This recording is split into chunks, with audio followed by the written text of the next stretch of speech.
గౌరవనీయులు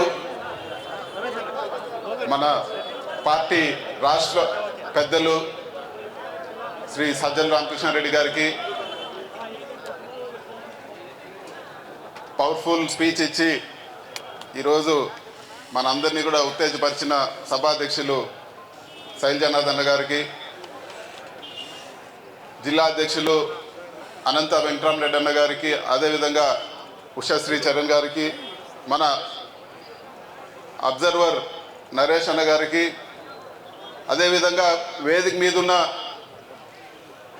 మన నియోజకవర్గ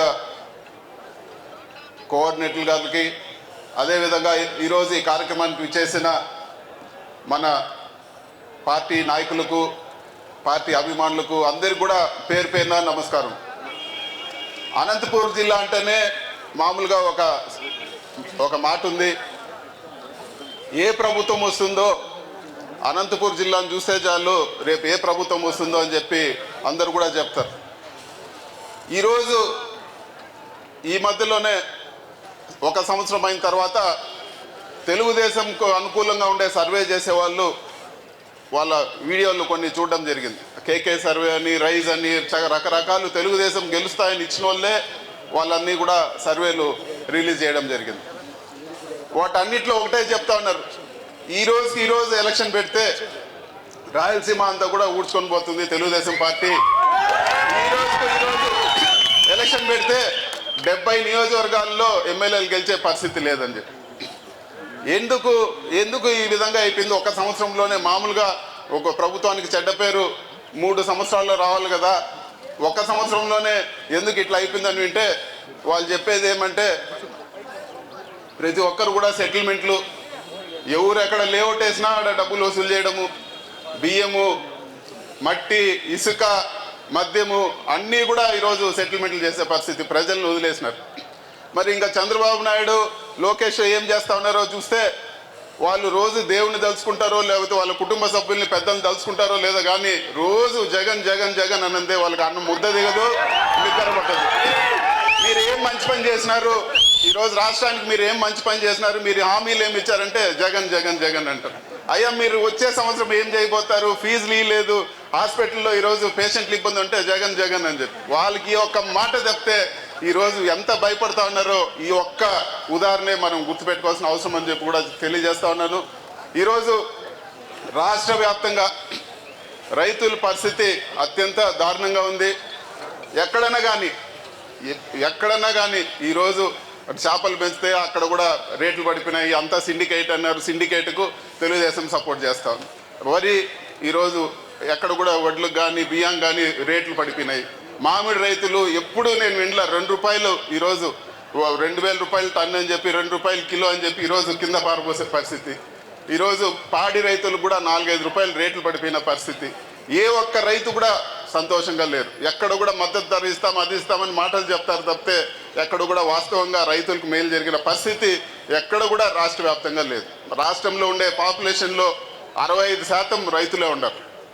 65% రైతులు సంపాదిస్తేనే, రైతులు కష్టపడి వాళ్ళు కష్టం చేస్తేనే ఆ కుటుంబాలు ఈరోజు గడిచే పరిస్థితి ఉంది. ఇంక ఇవన్నీ లేకుండా ఒకే ఒక దానికి మద్దతు ధర ఇచ్చారు, మీకు అందరూ కూడా తెలుసు.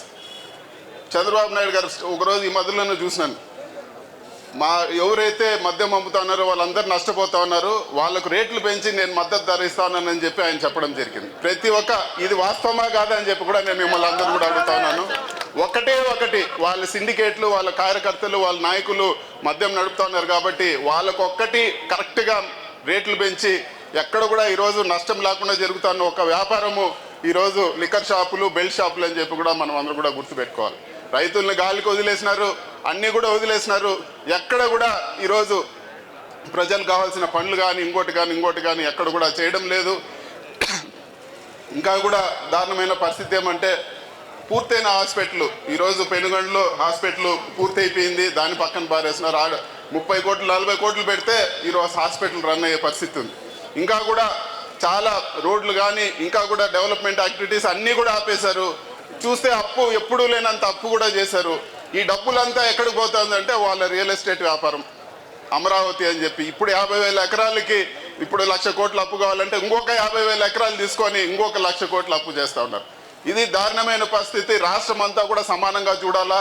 అక్కడ డెవలప్ అయితే పెట్టండి, కానీ డెవలప్ ఎప్పుడో అవుతుంది, 20 ఏళ్ళకి 30 ఏళ్ళు అవుతుంది అని చెప్పి ఇప్పుడు ఇక్కడ జరిగే పనులన్నీ కూడా ఇక్కడ ప్రజలను కడుపు కొట్టద్దని చెప్పి కూడా మేము కోరుతాము. అదేవిధంగా ఈరోజు పెద్దలు రామకృష్ణారెడ్డి గారు మన అనంతపురం ఉమ్మడి జిల్లాని ఎంచుకొని ఈరోజు ఈ కార్యక్రమం ఏదైతే మనకు మేనిఫెస్టోలో హామీలు ఇచ్చారో, ఏదైతే జగనన్న ఇచ్చే పథకాలు అన్నీ కాకుండా ఇంకా మేము ఎక్స్ట్రా ఇస్తామని మోసం చేశారో వాటిపైన ప్రజలకు తెలియాల్సిన అవసరం ఉంది. ఈ కార్యక్రమాన్ని లాంచ్ చేయడానికి పెద్దలు మన ఉమ్మడి అనంతపూర్ జిల్లాను ఎంచుకున్నారు. ఆయనకు మా ప్రత్యేక ధన్యవాదాలు. పెద్దలు మాట్లాడతారు కాబట్టి ఇంతటితో ఈ స్పీచ్ ముగిస్తున్నాను. ఈ కార్యక్రమానికి విచ్చేసిన అందరికీ కూడా ప్రత్యేక ధన్యవాదాలు. మరీ ముఖ్యంగా శైలజానాథ్ అన్నకి నా ప్రత్యేక ధన్యవాదాలు. థ్యాంక్ యూ అన్న.